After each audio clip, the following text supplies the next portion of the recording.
Hello, my friends. How are you doing? Welcome to the podcast of the nerd. I'm Ian. And I want you to know how much I've started appreciating our time together. I'm not blowing smoke. Really, I appreciate it. So thank you. First of all, I'm late with Dear Boy. Nothing to say about that, and I have considered delaying this podcast until it was done. But as we've talked about, I think that whole compulsion to kind of block other things out until, well, this isn't done, so I can't do this, that, and the other thing. I think that's kind of a mistake. My friend and Ryan and I defined those as black hole tasks. I need to move the camera to a more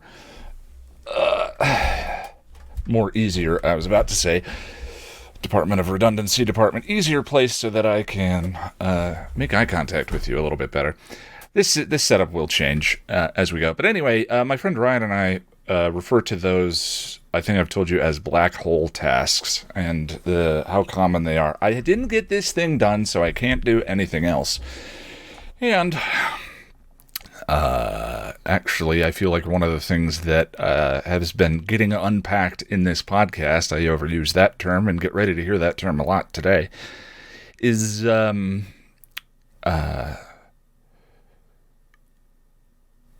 doesn't work. You know, that a life has many pillars, and just because you're not holding one up is not really a reason to drop the other ones.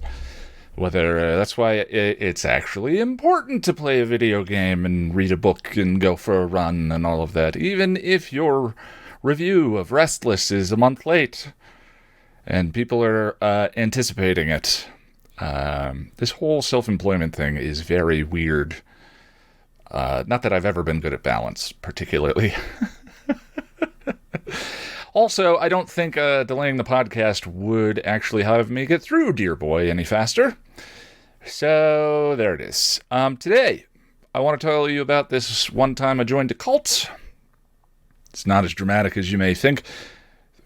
Why do I undersell like that? It's so dramatic. That's probably a mistake too. Anyway, there's some weekly announcements to talk about, including a live stream coming up. A couple of live streams coming up, actually. And then we're going to wrap up with a continuation of this week's FanFic Reading. And I forgot to put... Oh, Here Is Gone by Terri Botta. There it is. See, now that I've been dry for almost 2 months, I'm starting to remember stuff. It's very weird, and probably not actually that funny. No report on goals this week. I'm too blocked with Dear Boy. We'll get there. So, I was watching... recently I've been watching 6 Feet Under, and I forgot the name of the character, and it's going to bug me if I don't look her up right now, but I'm in season 2... 6 Feet Under, he Googles while vamping for time. The only way I know how to vamp for time is to talk about vamping for time. It's very meta. In season 2, the mother character, Claire, no, not Claire. Claire's probably my favorite character on the show. Ruth, played by Frances Conroy. Ruth gets invited to a weekend wrap-up class from a guy by a guy she works with. It's this thing about living your best life and all of that, and it's really funny. Ruth says to him in the episode, and I love the actor who plays her friend, although I'm just so terrible with names. Ruth says to him in the episode, "Isn't that thing where they don't let you go to the bathroom?" And it's funny. Anytime you hear that, the thing that people are actually talking about is this thing in the 70s called the EST training. Started by a guy named Werner Erhardt. And the other time I've heard it was in The Ice Storm, which is an Ang Lee movie, and Sigourney Weaver is at a wife swapping event, and some guy is talking to her about this thing that changed his life, and she says, isn't that thing where they don't let you go to the bathroom, which is a relatively notorious, which is the thing that is most known about. So Werner Erhard is this guy who started this weekend get-together kind of thing that was predicated on, well, we'll get to that in a moment. So backing up a little bit, I'm getting turned around because I didn't actually write the outline proper for this. Werner Erhard did this thing called the S training. It became a little bit infamous for some of the rules, which did include not being allowed to go to the bathroom. And at some point, he sold the copyright for everything he had written and the course to a company called the Landmark Education Corporation. But anytime you hear in a movie or a piece of media someone talking about, isn't that thing where they don't let you go to the bathroom? Generally, in that context, they're talking about Werner Erhard and the EST training. I haven't thought about that in a long time. So, there was a certain time in my life. I was 16 years old. I was estranged from my dad that summer. We had been living in Chicago, and I told him I wanted to move back to Colorado and live with my mom, and he said, well, have a nice life, and we didn't speak for several years. The summer I moved back to Colorado, I was sexually assaulted, I was deeply lonely, and had no friends. Now,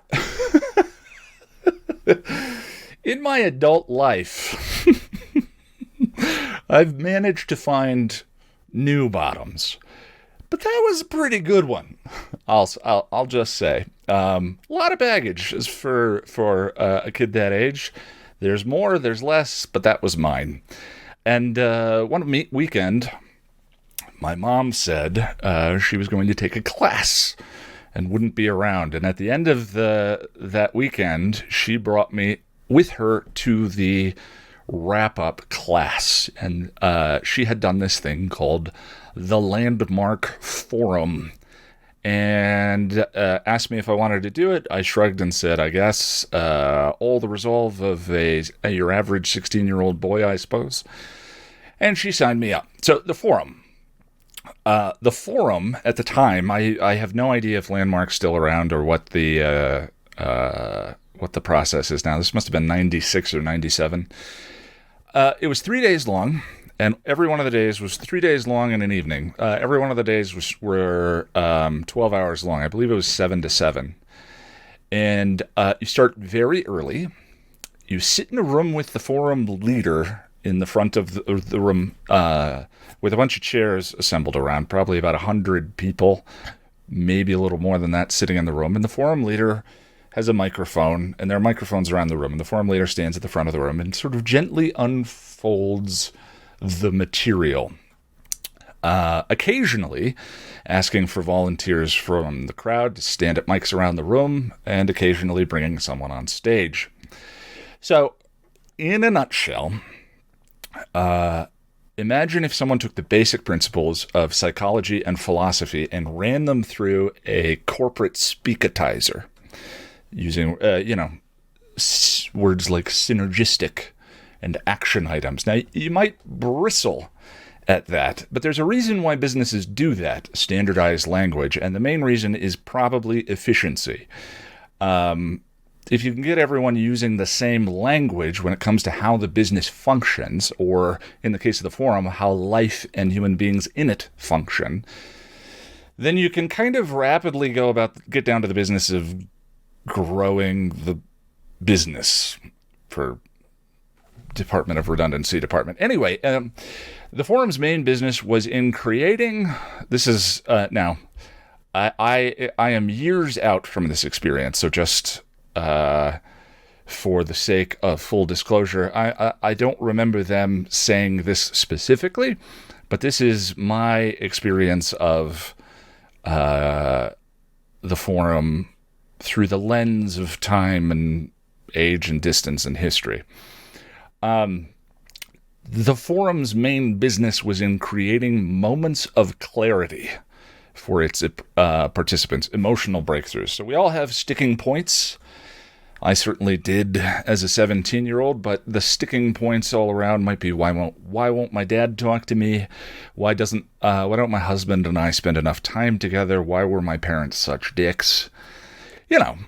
Stuff like that. And as the weekend went on and people became more comfortable in these 12-hour days, they would get up to the microphones and share these painful, intimate, personal stories about their lives that they were stuck on, and trying to apply this philo-psychological corporatized thing to this tool set that Landmark was using in these God, I can't think of the right word. It's not sessions, it's conference. It was almost like a self-help conference. Very strange. Very often over the course of the weekend, people would experience what I've called the prism of their perspective on these moments that they were juggling with turning for the first time.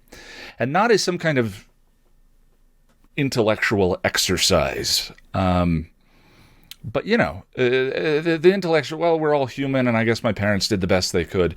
But seriously, screw those guys, I deserved better. Rather, it was like an actual shift in letting go of their grip on what they believed is the truth of those situations and experiencing a different possibility as true. Maybe my parents did the best they could. Maybe they were broken, painful, pained, fearful, messed up human beings who just didn't know how to love me the way I needed or wanted them to. Maybe things didn't go the way I would have hoped, but maybe I can still forgive them. And there was a lot of crying and people just sort of like these knots that people had tied, untying. That's a breakthrough. It is not something that occurs necessarily on an intellectual level. It's something that you feel come over you. Prism shifts like that are addictive, especially when they occur with rigid baggage that people have been holding on to for that long. And gradually, over the course of the weekend, this started happening all around the room. This fishbowl and all of the people in it became this hyper intimate, utopic experience. Social boundaries were gone. People shared every intimate detail of their personal lives. I can imagine. I just saw in my head some of you kind of grimacing at the thought of this, but it's something that and I don't have a problem with that. But the fact that what that means to me is that it's difficult to impart what a idyllic experience it kind of was. But it was also a bubble. I mean, that's the thing, is it was a fishbowl. It was a bubble that they create for the weekend, and within the bubble there are different rules to interaction. You don't have to hunt, gather, or any of those things. It's all specific and focused to this kind of experience, and that sort of intimacy just abounds throughout. You feel connected and a sense of community in a kind of dreamlike way, and it gives you a sense of all these possibilities. The business of life. I've talked about in the video for No Place Like Home, the ebb and flow of daily tides. There is something so pacifying, numbing, not numbing. All these words come with meanings that I'm not intended, but lulling effect of daily routine and habit and all of that. And that's how you sort of fall into tracks that either are healthy and you're getting something out of them, or you get a couple of years down the line and you're like, I don't think I'm where I want to be. But that, to some degree, that routine is inevitable because we're just wired that way. I imagine in hunter-gatherer days, a sense of wanting routine and comfort and stability is something that is sort of built into us, because without that, there are bears and storms and, horrible things like that. But the thing about that the forum was, you started to want that experience, bring that experience into your own life. Now, for me, in those situations, I was 16 years old. I spoke at the microphone a few times, talked about, struggling with my mom and her new aginess. I've always kind of been decent on stage, and I tended to tell stories at the mic that made other people laugh. And for a lonely 16-year-old kid, it was an incredibly validating experience, connecting to other adults as though you were one of them, feeling like you could share any personal story with anyone in the room, and any of them would have given you their undivided attention. It was great, honestly. It was great. It was also one of my first exposures to philosophology. There are elements of existentialism in the forum, which today is an integrated part of my life, integrated part of the way that I view the world and how I make decisions. It was great. The problem, there were two problems with it. The first is that the way in which philosophy and psychology as schools of thought are different, and that is, they don't need to advertise. They aren't businesses, but Landmark was. And built into the weekend, when all of these people were unpacking baggage that they had been carrying for years, built into the system that brought them to that point was also machinery to get those people to sell the weekend to other people in their lives. Don't you feel good? Don't you want other people in your life to feel this good? And I think at the time, this was mid-90s, it cost over $1,000 for the weekend, so it was a big ask. And I think there's a certain amount of guilt that might go along with, hey, I feel great. Don't you want other people in your life to feel this great? And the second issue with the forum is that life does not work the way it did in that weekend. Like I said, it was a bubble. Life is an ocean crashing over you, wave after wave after wave. You would come out of the weekend feeling like a different person, but the people in your life know you as the old you. You'd go back to your customer service job, and the customers don't give a shit if you're no longer angry at your dad. They just want the damn iPod right now. Maybe you now understand the source of your anger issues and have apologized to people you've harmed. But then someone cuts you off in traffic, and the rage bubbles up again from the cauldron of your guts. Maybe you've stopped victim blaming yourself for the assault, but you still shake when someone puts a hand on your shoulder. And what the hell do you do with that? Out and in the waves go, eroding this new you. So there was that fear of being carried out to sea, but also just one of the things you need to do when you remove old parts of your identity is you go through a process of redefining yourself. All right, if I'm not that screw up, if I'm not the man who hated his parents, if I'm not an abuse victim, then who am I? And sometimes the new definition you land on is pretty close to the previous. Sometimes it's radically different. But that process is an incredibly different one than the unpacking, than the removal, than the shift in perspective. The who am I now and where am I going? And who do I want to be, and why do I want to be those things? There's so many questions involved in doing that process in a healthy way. And none of that was in the forum. And there were a lot of us that didn't know how to do it, and were afraid of the eroding effects of daily life.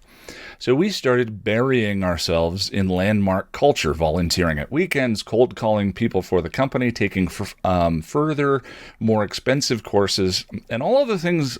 In all of the things that Landmark did, there was sprinkled that language because it was a business, and its business was in bringing more people into the fold. And that language was sort of like, what a bunch of powerful people we are who communicate clearly, and we're up to things in life. And wouldn't it be great if you could bring more people into that?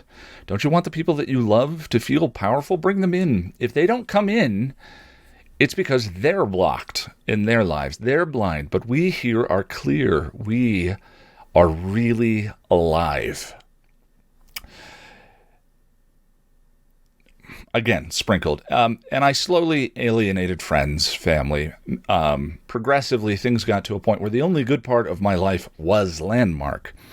This wasn't your average cult in the sense of having a single charismatic leader who talked about the afterlife to a bunch of people living in communes. There were many forum leaders. Landmark had a group of them rotating around the country. I imagine, since the forum naturally bred attachment, people have these emotional, transformative experiences, and the person that brought them that is the one standing on stage. So it probably made good sense in many ways, but that might have been one of the ways, one of the reasons why they rotated. But as for the lack of, so we deified the forum leaders. There wasn't a specific person to deify, but among my group of people who got sucked into that life,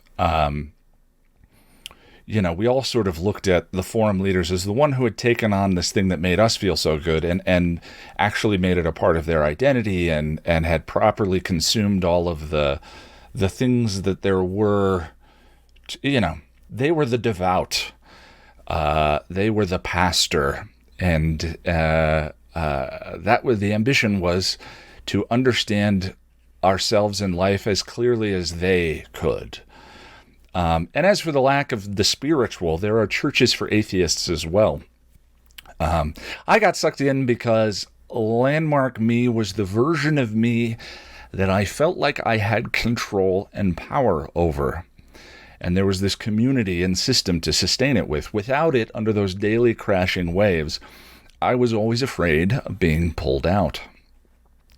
Now, many years later, I was at one of those other bottoms I've talked about. We get a handful of them in a life, I'm sure.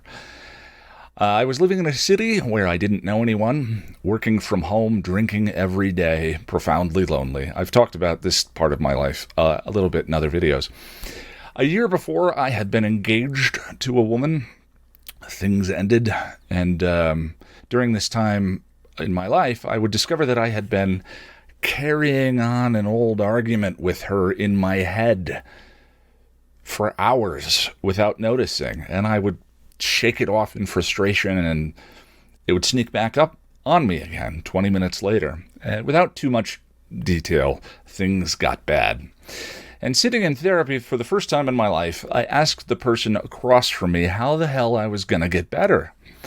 And he said, well, with any behavior, you catch it, and then you put it down. And then when it happens again, you catch it, and then you put it down. And eventually, you'll go a day without it happening, and then a week, and then eventually it won't happen a lot. Now, same things happen. This also applies to things you want to accomplish. You say you want to do something, you set a time, you sit down, you try. If it doesn't work, if you fail, you set a time, you sit down, and you try again, and then again. And then eventually, you'll have it done. Now, that's change. Change is like trying to train a cat to roll over on command. It's a slow, painstaking process. And with ongoing therapy, I had a way of coming back to the table, regrouping, understanding what worked and what didn't, and trying again. I had a way of not getting pulled out. Now, I hate how apt sports analogies can be, but any basketball player occasionally gets dunked on, and then they take a timeout, talk to their coach, and come up with a different approach and a new play. And as I took what this guy said on, the evidence of the person I wanted to define myself as started appearing in the world around me, in the way people spoke to me and related to me, and in my own growing sense of peace, which was just something that wasn't there before. Now, that is not something you can do in a weekend. Breakthroughs, shifts in perspective, are an important part of the equation for being healthy, but they aren't change. Change occurs through action, repetition, over and over again. But that is not a sexy thing to put on a poster. It's not a way of getting butts in the seats. You know, we are a diet pill culture, and as valuable as it was a very important experience for me personally, because honestly, I got into a long discussion on, well, not really a long discussion. I'm following Mayor Smith on Twitter, and she posted this thing about hope being an act of rebellion. And I retweeted it, and someone asked, do you have any advice for people who are kind of down on hope right now? And I put together a Twitter chain of, they're all tactics, they're all tricks, but who cares? That was another thing I said, is never demean your sources of hope. But hope is important, and I think that's kind of an aspect of what a breakthrough is, and why a breakthrough is addictive, is because when you're stuck in despair or in a particularly negative way of living or daily drive or whatever, it's sometimes hard to picture another way of being, to picture how things could be different, to picture your life in a different way. And that's kind of what hope is an image of a better world for yourself or the people around you, the people you love, or your community, or any of that. And that comes with a breakthrough. When you're locked on a specific perspective for too long, and that's the truth, and then your perspective shifts, and you go, oh, maybe there are other ways. And I think that's important, but it's also not change. There's a step after that, which is, okay, I have been drinking too much. I want to quit drinking. Well, I need to tell everyone that I'm quitting. I need to distance myself from my trigger friends. I need to, for any breakthrough, what you do with that after it requires a plan and a whole set of steps and a willingness to endure coming up short and trying again and coming up short and trying again. And that is, again, just not something that was there. And there wasn't really, I don't necessarily blame Landmark for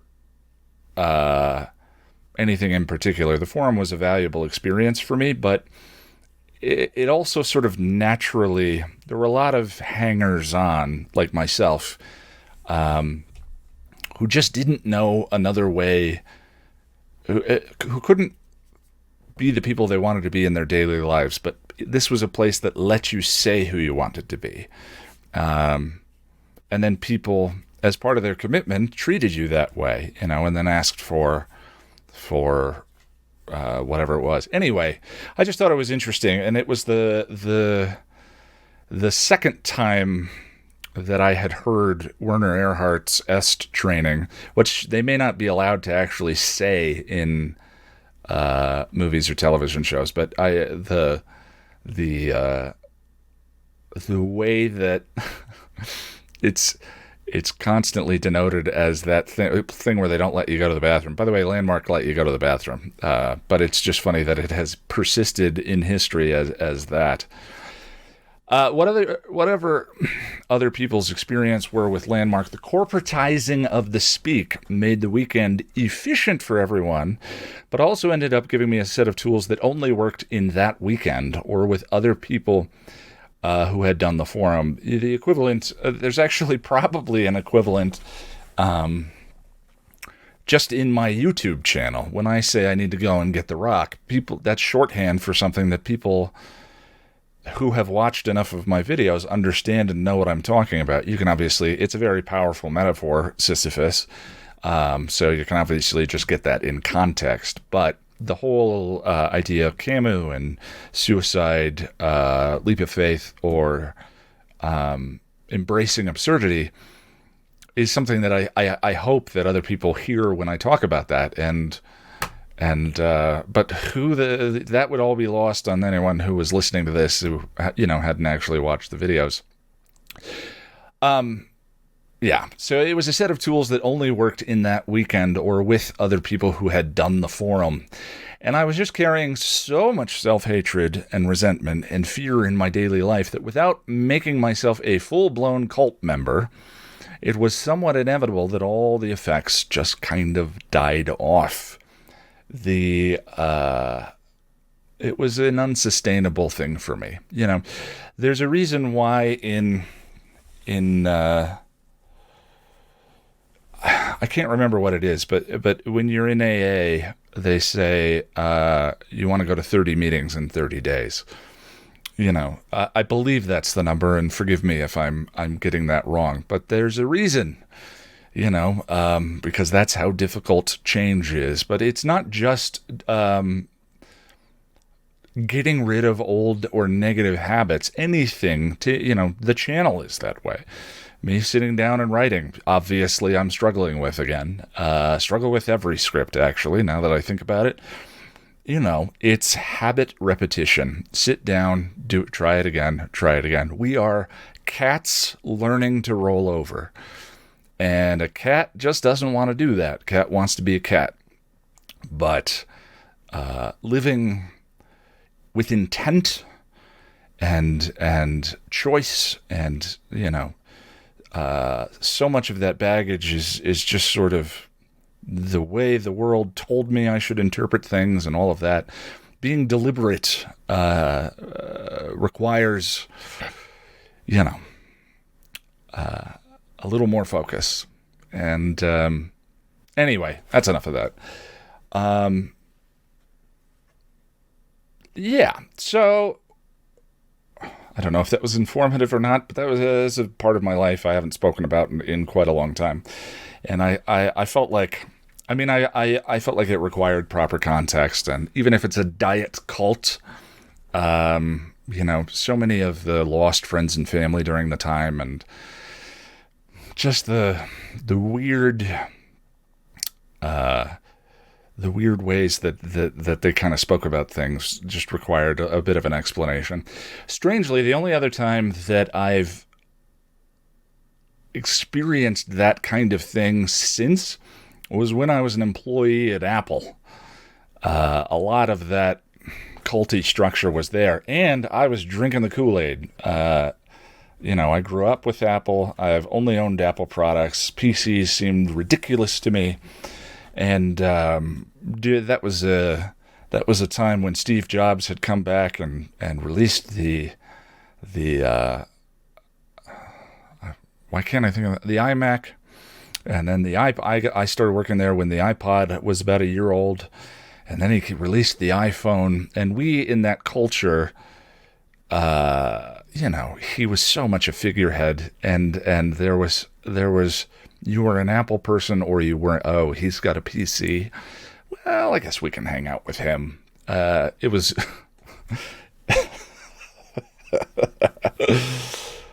it's a different kind of life. I love Apple products. It's just more cost effective for me. I don't own an Apple thing, and it's more cost effective for me to build a very powerful editing PC from scratch than it is to buy a Power Mac.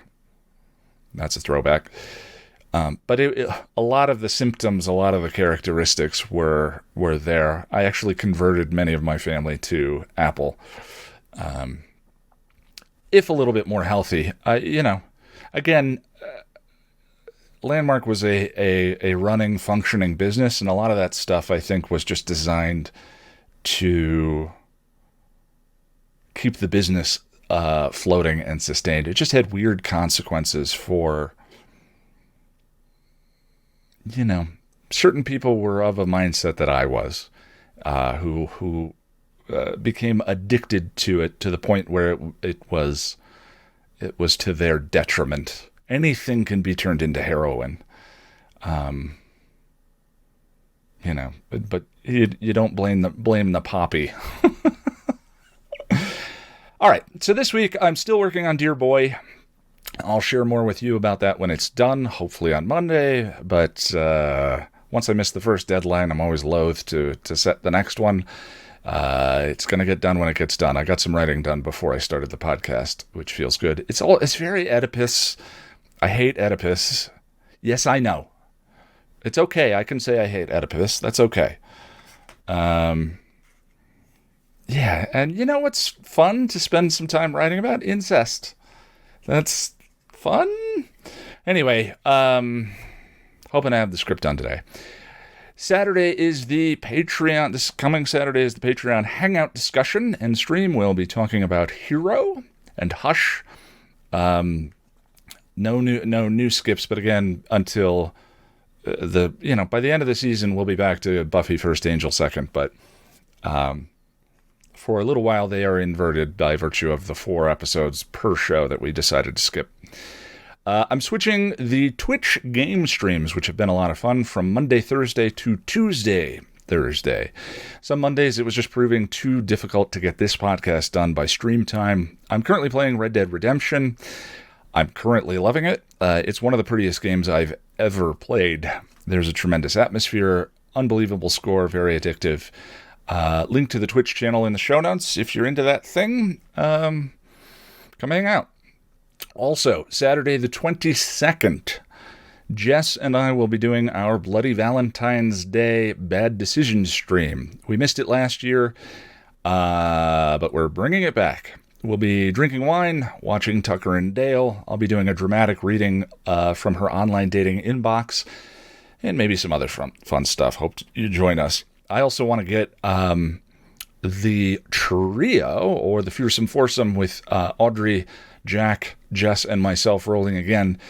I kind of took, you guys know, taking a couple months off for weight loss, which has been months off drinking for weight loss, which has worked fabulously.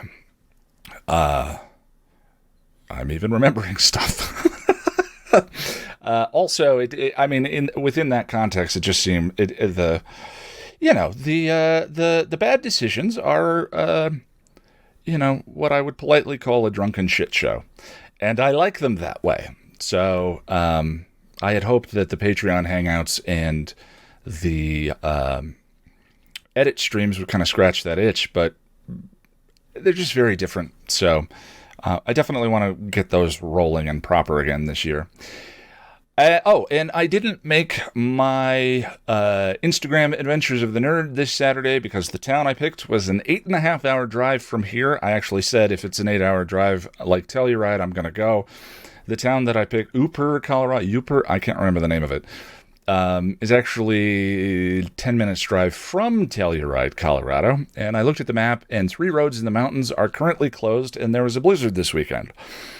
So, yeah, it didn't seem prudent to take my 98 Chevy Cavalier up into the mountains in a snowstorm for 10 hours, depending on the speed and the amount of snow, to get that done. So I'm going to have to modify my selection process for these somehow so that at least in the wintertime, I only end up with Eastern Slope towns.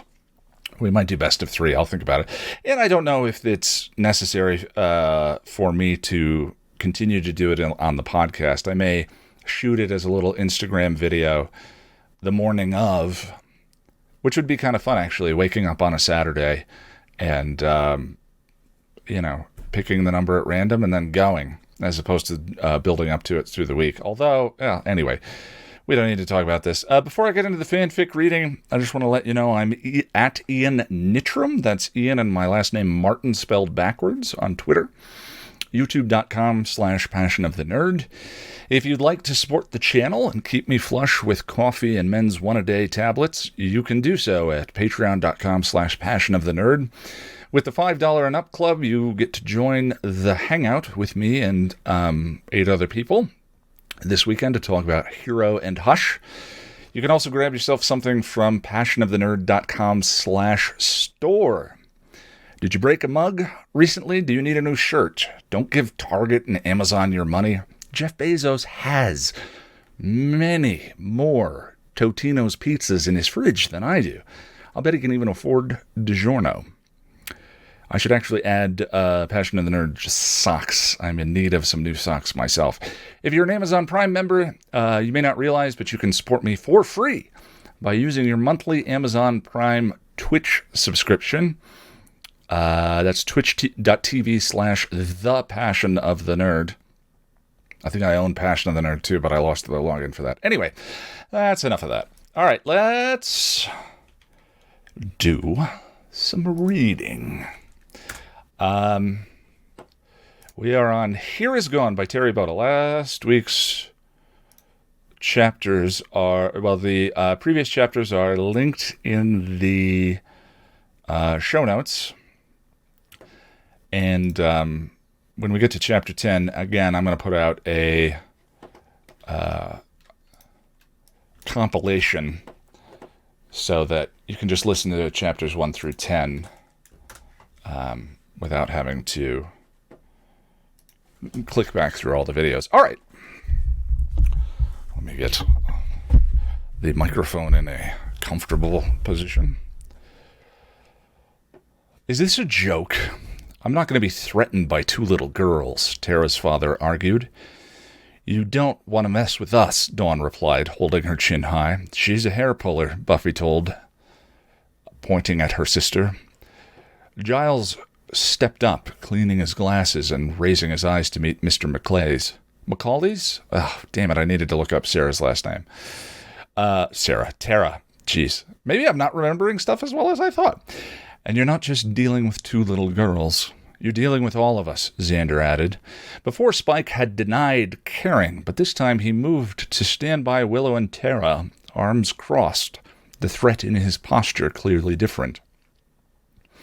The others gave him shocked looks. What? He snapped defensively. I don't kill a Leok demon for just anybody. Actually. But still, that's not the point. Well, Will? Actually, but still that's the point. He froze as Tara looked at him with open eyes, and a fissure of fear ran up his spine. She knows. She knows I know about the spell, and that she was the one that cast it.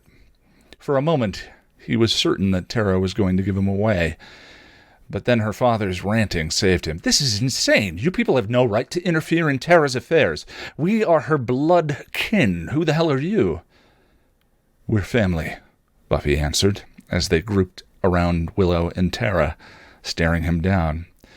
Mr. McClay turned away, but Tara's brother, Donnie, protested. Dad, you're not going to let them... When he saw his father's expression, he started towards Tara. Tara, if you don't get in that car, I swear by God I will beat you down. Xander puffed out his chest and refused to move out of the way. And I swear by your full and manly beard you're going to break something trying. Spike saw the look in Donnie's eyes and didn't like it. Without a word, he moved to add his support to Xander. Pillock doesn't need to know I can't hit him. Donnie looked at the 2 of them and backed down. Well, I hope you'll all be happy hanging around with a disgusting demon, Tara's cousin Beth sneered. Anya raised her hand. Excuse me, what kind? Beth blinked. What? What kind of demon is she? There's a lot of different kinds. Some are very, very evil, while some have been considered to be useful members of society, Anya explained, giving Xander a loving look. Well, I don't... What does it matter? Beth replied, flustered. Evil is evil, Tara's father insisted. Well, let's just narrow it down, Anya pressed. And here's my cue, Spike mused. Don't give myself a chip headache for just anybody either. Oh, I get it, he said, approaching Tara. Here, why don't I make this simple? One migraine coming up, he cringed to himself as he popped Tara on the nose with a quick jab. The shock blinded him with pain, and he yowled as Tara yelped. Hey! Willow yelled, and then her eyes opened wide in understanding. Hey!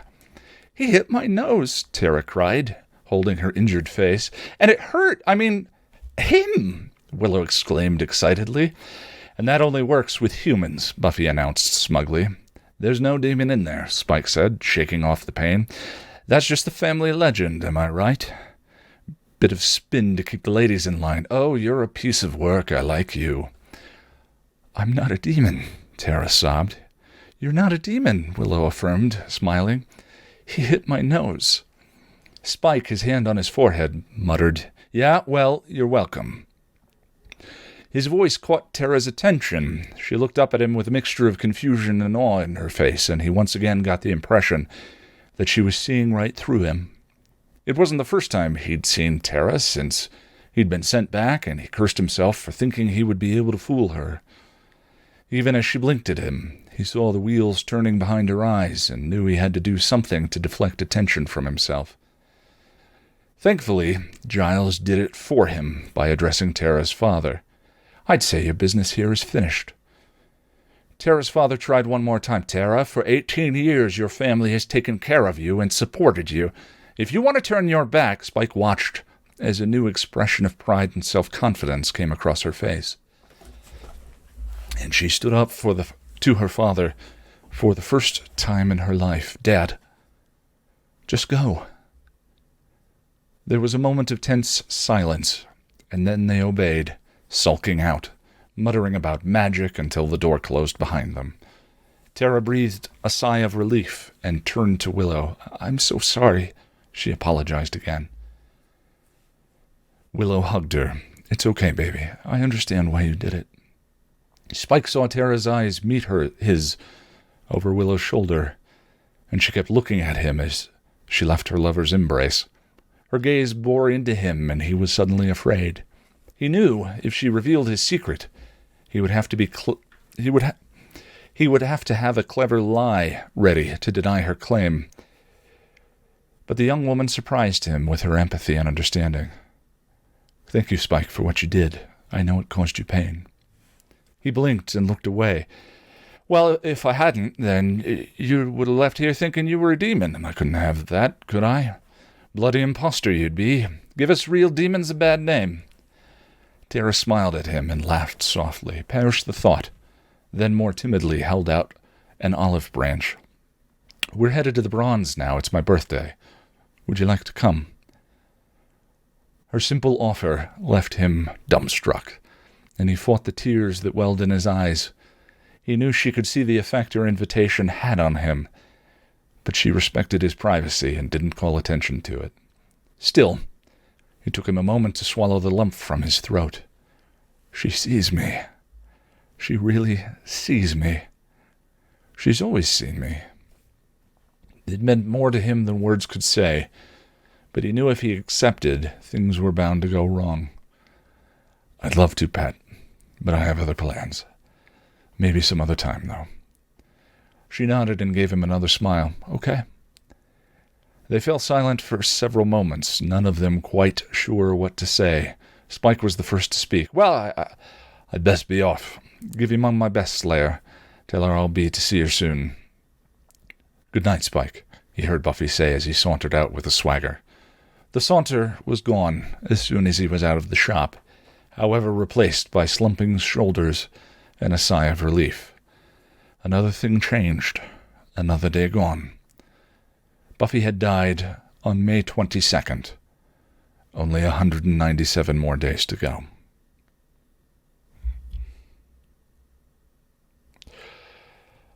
Do we do another chapter?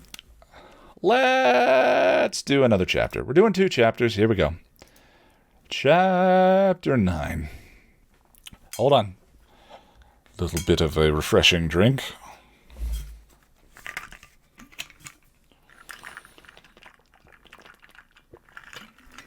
All right.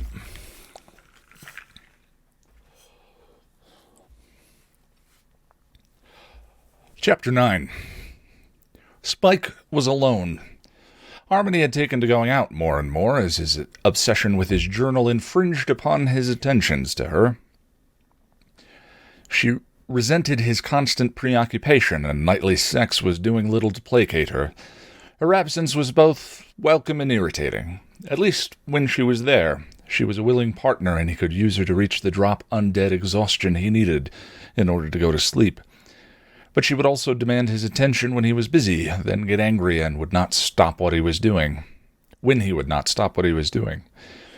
What he was doing was grinding his teeth and pacing like a caged animal. Despite his efforts, he had been unsuccessful in convincing Buffy or Joyce to return to the hospital for a CAT scan.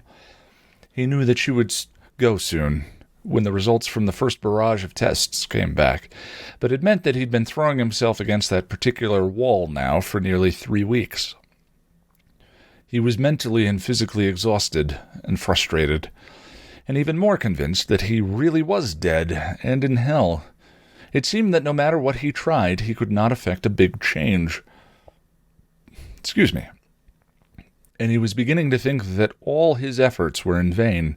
He was trapped. He couldn't tell Buffy and the Scoobies the truth. He couldn't kill Ben. He couldn't stop Glory from hunting for the key. He couldn't even get the woman 1/3 his age to go to the bloody hospital. It had him seething, chomping at the bit like a high-strung horse, and near to bursting with feelings of helplessness and rage. It was in this state that Buffy found him when she came storming into his crypt and slammed him against the stone pillar. As his face hit the rough surface, he remembered all too well the last time she had done this, and what she had wanted from him.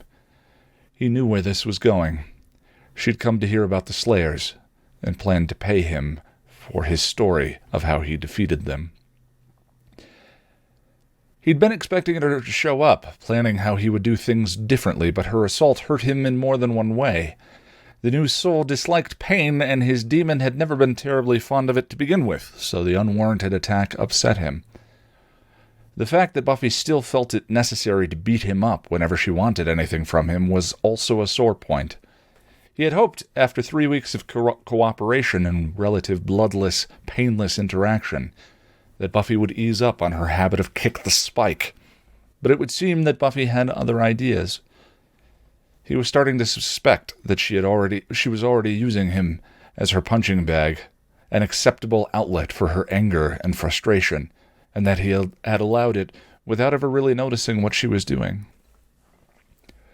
I was just so happy that she was there, acknowledging me. Negative attention was better than no attention, he realized as he ground his cheek into the stone and then turned him around. To what do I owe the bruises, Slayer? He said coolly, looking at her. Her eyes flashed anger and indignation, but no remorse, no acknowledgement of how abusive she was being. She doesn't see me as anything but a monster, an unfeeling, soulless monster. To her it doesn't matter if she hurts me because I'm just a demon. The thought saddened him, and not merely because he now had a soul, but because he knew how misguided she and the Council of Watchers were about the true nature of demons. Maybe I can use tonight's lesson to teach her more than just about the Slayers I killed. Slayers! You killed 2 of them, she said, tightly. He feigned surprise and concern. I did? You're going to show me how. I am I? He countered. She punched him in the face, and he yelled again, grabbing his nose. Yes, you are. He was bleeding, his soul crying, and he staunched the wound. I don't want to do this, but I have no choice. Tonight's the night she finds out about her mum going to the hospital for, finally, the bloody CAT scan. Only 3 weeks late. All right, Slayer, you've convinced me. I knew you'd see it my way. Besides, there's cash in it for you. Joy, he replied without enthusiasm. Where do you want to begin? Not here. I don't want to be stuck in this place alone with you for any length of time. We'll go to the Bronze. His hurting soul allowed the demon more slack on its tether as it reeled from the pain she had dealt. Afraid to be alone with me, hey, pet? He sneered. Don't make me break your jaw, Spike, she threatened, turning to walk out. Spike followed, swallowing his pain and wounds. his eyes watching the back of her head. I love you. I love you, and you hurt me. I love you. I hate you. I love you. He let her take him to the Bronze and buy him American beer. Once again, she scowled at his attempt at civilized conversation and brought him back to the subject at hand. He again demanded wings as part of his payment. Just as I thought, he commented, drawing attention to her gasp of pain and reflexive holding of her injured side. So what nasty got a piece of you, and is it dead yet? I'm fine. It's nothing. Riley's taking care of it. Soldier boy, really? What, you think Riley can't handle himself? She demanded, defensive. He sat back, backpedaling a bit. I didn't say that. It's just what with him not being super soldier anymore, you could make a man do things he normally wouldn't do. Make him take risks where he might not have before. She winced, and he knew he'd hit a nerve. Riley's fine. I'm just saying, and I know what it's like to have all your power and reason for being taken away from you overnight. Can make a weaker man do some stupid things, he explained reasonably, knowing she would realize he was questioning Riley's manhood. Have you always been this big a pain in the ass? He gave her an evil smirk. What can I tell you, baby? I've always been bad. All right.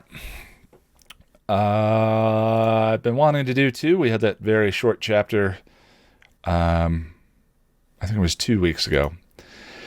That is it for me today. I just want to say thank you for spending your very valuable time with me. I realize for most of it, it is in short supply, so I am grateful. Thank you. I'll see you in a week.